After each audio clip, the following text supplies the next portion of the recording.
I woke up with a heavy heart, but then I woke up mad as hell.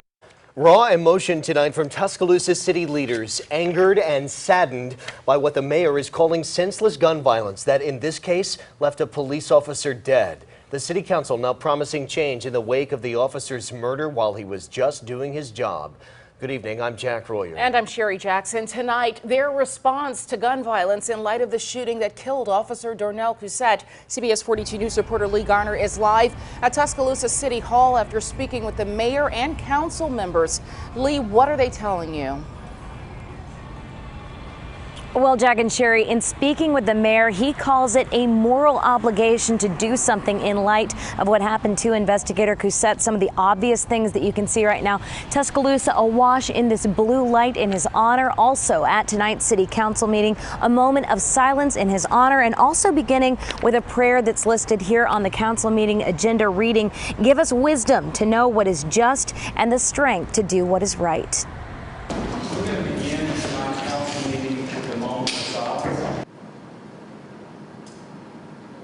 We've got to call this what this is, a murder. We have a murder of a police officer, and how as a community do we respond? My experience in Tuscaloosa tells me that we're going to respond. We're going to respond in a way that's going to be a difference maker for so many. Although fallen officer Dornell Cousette's name did not appear on the Tuscaloosa City Council's agenda, his presence loomed large at Tuesday's meeting. I have to tell you that the increase of violent crime in our city is deeply, deeply, deeply concerning. One neighbor even issuing a call to city leaders saying enough is enough. I woke up with a heavy heart, but then I woke up mad as hell because I feel that, you know, how many times do we have to continue to have this happen? I mean, how many times who's going to be next? Council members are calling on pastors, community leaders, and themselves to figure out how to work together to mitigate violence, like what happened in Tuscaloosa's West End Monday night, leaving two girls without their father and a woman without her fiance. My husband is a retired police officer, and I looked at his fiance, and I just saw like, oh my God, that could have been me. I think at minimum, all we could do is just say thank you to the men and women of the Tuscaloosa Police Department. And I asked Maddox and McKinstry if on down the road there was the possibility of them doing something much like what they did for Officer Trevor Phillips. He was also a Tuscaloosa police officer killed in the line of duty. A portion of Mill Creek Avenue, which runs along the Tuscaloosa Police Department, was renamed in his honor. Both of them said after this period of mourning, they're interested in looking at ways to honor Cousette's memory for generations to come.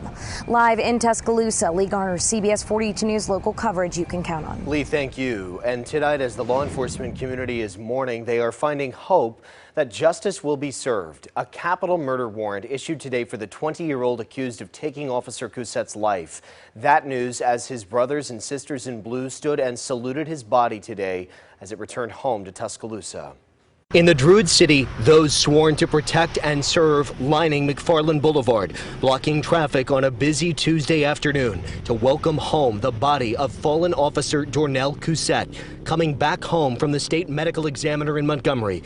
And just moments later, across town, the charges handed down to the suspect now accused of taking his life. The investigators of the Violent Crimes Unit working on this case have one goal in mind: obtaining all the facts and evidence to provide to the District Attorney's Office for a successful prosecution and to provide justice for Investigator Cousette and his family.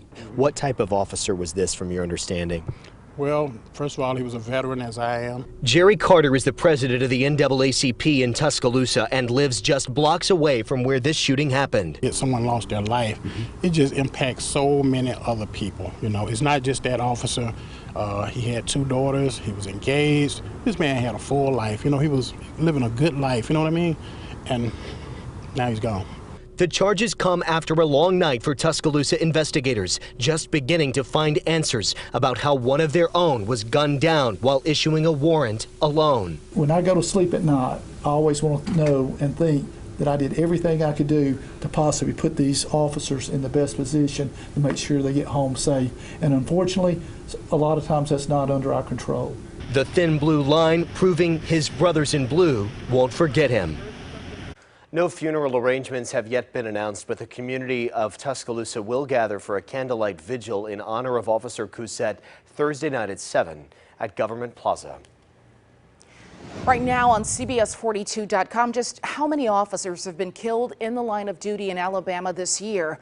So far, the fallen officers are Birmingham Police Sergeant Waitasha Carter, Mobile Officer Sean Tudor, Auburn Officer William Beekner, and now TPD's Dornell Cousette, all killed in the line of duty, 4 of them. Go to CBS42.com to learn more about each of these officers and the families left behind.